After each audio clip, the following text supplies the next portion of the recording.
Welcome back बच्चों। RM academy के इस यूट्यूब चैनल पर फिर से स्वागत है आपका। इस बार हम आपके लिए लेकर आए हैं 2016 का सीबीएसई का क्लास 10th का साइंस सोशल साइंस के 3 नंबर के क्वेश्चंस।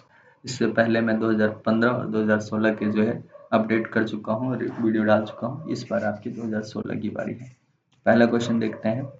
प्रथम विश्व युद्ध भारत की आर्थिक और राजनीतिक स्थिति पर क्या प्रभाव डालता है? अगर हम फर्स्ट वर्ल्ड वॉर की बात करें तो इसने क्या इंडिया पे इम्पैक्ट किया था, इसकी बात करें। सबसे पहले जो है भारत के ऊपर रक्षा व्यय की वृद्धि हुई थी। कैसे भाई? जो है डिफेंस के ऊपर कैसे जो है ये हमारे ऊपर बजट बढ़ी थी। तो युद्ध के कारण रक्षा व्यय हुआ था, जिससे जो है भारी करों में वृद्धि की गई। भारत में इसकी भरपाई के लिए जो है काफी ज्यादा कर की वृद्धि की गई, सीमा शुल्क बढ़ा दिया गया है ना, आयकर बढ़ा दिए गए। दूसरा क्या था कि भाई दूसरा ये कि भाई यहाँ के जो प्रोडक्ट्स थे उनकी भी कीमतें काफ़ी बढ़ गई।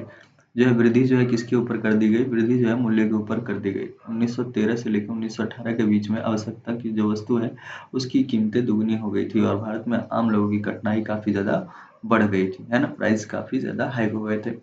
तीसरा क्या है? जबरन भर्ती की गई थी। जबरन भर्ती की गई थी, फोर्स रिक्वायरमेंट।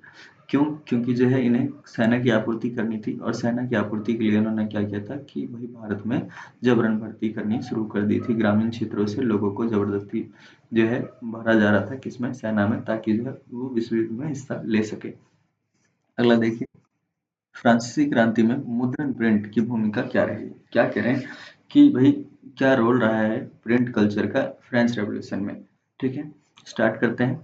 कह रहे हैं कि जो फ्रेंच रेवोल्यूशन में वॉल्टेयर जैसे, रूसो जैसे जो ज्ञानोदय के जो वो विचारक रहे हैं, इन विचारकों का जो जो लोकप्रिय थीसिस हैं, लोकप्रिय जो है छवियां हैं, ये या जो लोकप्रिय विचार हैं, वो किसके माध्यम से पहुंचे? ये प्रिंट के माध्यम से ही पहुंचे।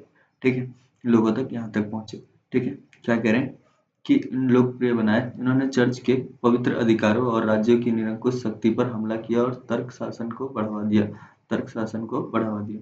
नेक्स्ट देखते हैं कि भाई इन्होंने संवाद और बहस की नई संस्कृति कायम की, जहां लोग जो है इनके विचारों को पढ़ के अपने नए विचार गढ़ सकते थे, नए विचारों के आधार पर तर्क कर सकते थे।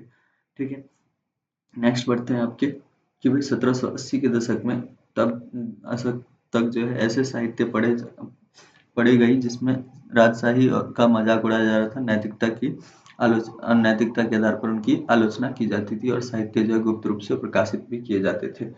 चलिए दूसरा देखते हैं, ज्योग्राफी का। ज्योग्राफी में क्या है? पहला क्वेश्चन आपका, कृषि उद्योग एक दूसरे से अलग नहीं है। और उद्योग एक दूसरे से अलग नहीं है।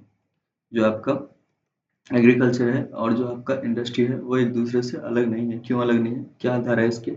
इनके बीच में क्या रिलेशन है, इसकी बात करते हैं। सबसे पहला आता है कि कृषि आधारित उद्योग की बात करते हैं। तो जो कृषि आधारित उद्योग है, जैसे कपास हो गए, ठीक है, इसमें गन्ना हो गया, इसके अलावा जो है इसमें जूट हो गया, कई सारी चीजें हो गई, ये कच्चे माल के लिए कृषि पर आधारित निर्भर होते हैं। जैसे कपास उद्योग, जो चीनी मिल होते हैं, ये सब इसके ऊपर निर्भर होते हैं।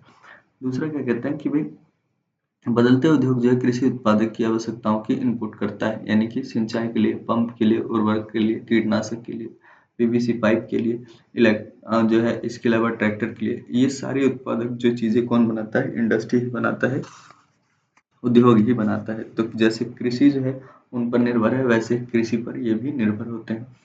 औद्योगिक विकास में न केवल कृषि उत्पाद को बढ़ाया जाता है, बल्कि जो है परिवहन और बाकी सारी व्यवस्थाओं को बढ़ाया जाता है। अगर कुशल परिवहन हो तो ही ये व्यवस्थाएं बेहतर तरीके से चल सकती हैं।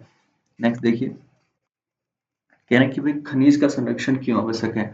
तो खनिज के संरक्षण की आवश्यकता के कोई दो उपाय बताने हैं। सबसे पहले देखिए, खनिज का संरक्षण आवश्यक क्यों है? तो खनिज जो है अनकरणीय संसाधन है। ये ऐसे संसाधन है जिनको बनने में लाखों हजारों साल लग जाते हैं और ऐसे संसाधन की भरपाई जो है आसानी से नहीं की जा सकती। इसलिए जो है इसका तेजी से उपभोग करना इसके दोहन करने के बराबर है। इसलिए जो इसका संरक्षण आवश्यक है, ताकि जो है भावी पीढ़ी के लिए इसको बचाया जा सके। तो पहला जो है क्या बताया जा रहा है? पहला जो है तरीका क्या बताया जा रहा है कि जो ताजे खनन किए गए हैं अयस्कों की जो मांग कम करने के जो है धातु, जैसे कि कबाड़ धातुओं का उपयोग करें, उन चीजों का प्रयोग करें जिसका पुनः उपयोग किया जा सकता है, ताकि जो है नए संसाधनों पर जो है जोड़ कम पड़े। दूसरा क्या तरीका बताया जा रहा है? दूसरा तरीका बताया जा रहा है कि बड़े पैमाने पर पर्यावरण को क्षति किए बिना लागत को जो है कम श्रेणी पर अयस्कों का उपयोग अनुमति दें, ताकि जो है बेहतर तकनीक का विकास करने से जो है इन चीजों का जो है सुधार किया जा सके, यानी बेहतर तकनीक का प्रयोग किया जा सके। नेक्स्ट आता है आपका बेहतर तकनीक, सॉरी उसी का रिलेटेड है कि बेहतर तकनीक का प्रयोग करके इनके ऊपर निर्भरता को कम किया जा सकता है। नेक्स्ट आता है आपका पॉलिटिकल साइंस का पहला क्वेश्चन कि भाई संघ सरकार और राज्य सरकार के बीच में विधायी शक्तियों की त्रिस्तरीय विभाजन क्या है। तो संघ सरकार और राज्य सरकार के बीच में विधायी शक्तियों की त्रिस्तरीय बंटवारा जो है वो किस आधार पर होता है। तो पहला तो आपका संघ सूची के आधार पर। संघ सूची में सभी राष्ट्रीय महत्व के विषय होते हैं जिसके ऊपर जो है सिर्फ केंद्र ही काम करता है, जैसे रक्षा का विषय होता है, बैंकिंग का विषय होता है, इसके अलावा जो है विदेशी मामले के विषय होते हैं। इन सब पर जो है केंद्र सरकार ही नियम बना सकती है, अदरवाइज जो है राज्य सरकार इसके ऊपर नियम नहीं बनाती। दूसरा आता है आपका स्टेट। स्टेट में आता है राज्य सूची आपका। राज्य सूची में जो है सरकार जो है ऐसे विषय को चुनते हैं जो स्थानीय और राज्य स्तर पर महत्व हो, जैसे कि पुलिस हो गया, व्यापार हो गया, ठीक है, पुलिस हो गया, बाकी सारी चीजें होगी, ऐसी चीजों को इसमें चुना जाता है। तीसरा आता है समवर्ती सूची। समवर्ती सूची में उन विषयों को शामिल किया जाता है जिसका हित दोनों ही साध सकते हैं, यानी कि ऐसे विषय जिस पे दोनों ही काम कर सकते हैं, जैसे शिक्षा हो गया, वन हो गया, विवाह हो गया, जिस पे केंद्र और राज्य सरकार दोनों मिलकर ही काम कर सकते हैं।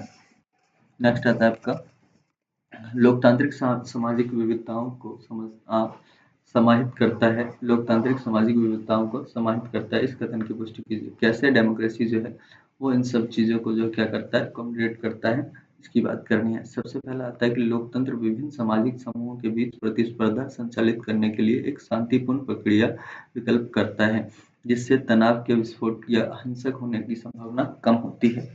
दूसरा क्या कह रहे हैं, दूसरा कह रहे हैं यही सभी नागरिकों को मौलिक अधिकार प्रदान करता है और अल्पसंख्यकों समुदाय को बहुसंख्यक समुदाय के स्थायी रूप से हाशिए पर धकेलने जाने से बचता है। मतलब यह है कि अल्पसंख्यकों को बहुसंख्यकों से रक्षा करता है, उसका बचाव करता है। तीसरा आता है जो है, अगर एग्जाम्पल के तौर पर अगर हम देखें तो कह रहे हैं कि बेल्जियम में फ्रेंच डच भाषी आबादी के सामने प्रतिनिधित्व देने के लिए संविधान में बदलाव करता है और अपनी भाषाई विविधताओं को सफलतापूर्वक समायोजित करता है, जिससे गृह युद्ध को टाला जा सकता है। तो हम ये कह सकते हैं कि ये डेमोक्रेसी में ही, लोकतंत्र में ही संभव है।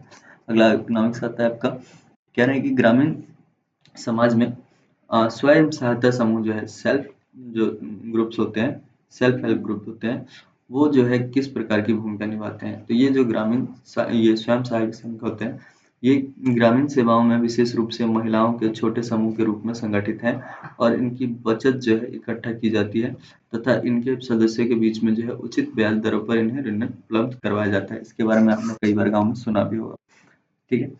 नेक्स्ट आता है कि वह उधारकर्ताओं के ऋण के लिए संपत्ति पूर्ण की गारंटी की कमी की भारी समस्याओं को दूर करता है। कई बार आप बैंक में लोन लेने जाते हैं या वो लोग लोन लेने जाते थे तो उनके पास जो उचित एविडेंस नहीं हो पाते थे जिससे वो लोन के जो है साख को पूरा कर पाए, इसके लिए जो है ये इस काम को आसान कर देता है। तीसरा जो है SHG यानी कि जो ग्रामीण संगठन की जो आधारशिला के रूप में ये काम करता है, महिलाओं के आर्थिक रूप में आत्मनिर्भरता को बढ़ाता है, स्वास्थ्य, पोषण और घरेलू हिंसा जैसे मामलों को जो है ये क्या करता है, चर्चा करने के लिए एक मंच प्रदान करता है। तो इस तरह से ये संगठन काम करता है। नेक्स्ट आता है आपका बहुराष्ट्रीय कंपनियां, यानी जो मल्टीनेशनल कंपनियां हैं, MNCs हैं, वो किस प्रकार जो है MNCs भिन्न देशों में उत्पादन को किस प्रकार आपस में जोड़ता है, उदाहरण सहित स्पष्ट कीजिए, ठीक है। सबसे पहले आता है कि MNCs जो है वो प्रत्यक्ष निवेश करता है, FDI लेके आता है किसी भी देश में। MNC में अपने कारखाने या कार्यालय स्थापित करता है जहां उन्हें सस्ता श्रम और संसाधन मिलते हैं, उनसे उत्पादन पर सीधा नियंत्रण होता है। किसकी बात करें हम, MNCs की बात करें। कह रहे हैं कि ये साझेदारी और संयुक्त उद्यम के रूप में भी काम करते हैं, स्थानीय कंपनियों के साथ ये संयुक्त निवेश करते हैं। उदाहरण के लिए फोर्ड मोटर्स ने भारत में जीप और ट्रक बनाने के लिए महिंद्रा एंड महिंद्रा सन्स के जो है साथ जो है इन्होंने साझेदारी की थी, ठीक है। अब प्लेसिंग ऑर्डर्स की बात करते हैं, ऑर्डर देने का काम भी ये करते हैं। जो MNCs है वो विभिन्न स्तर पर, छोटे स्तर पर उत्पादकों के, जैसे कपड़े बनाने वाले, जूते बनाने वाले या खेल के सामान बनाने वाले उत्पादकों के लिए ऑर्डर देते हैं और उन्हें उत्पादकों के लिए ब्रांड नाम भी बेचते हैं, ठीक है। ये आपका हो गया आपका जो है 2017 का। चलिए अब 2018 देखते हैं। 2018 की बात करेंगे अगले वीडियो में। नेक्स्ट वीडियो में मिलते हैं।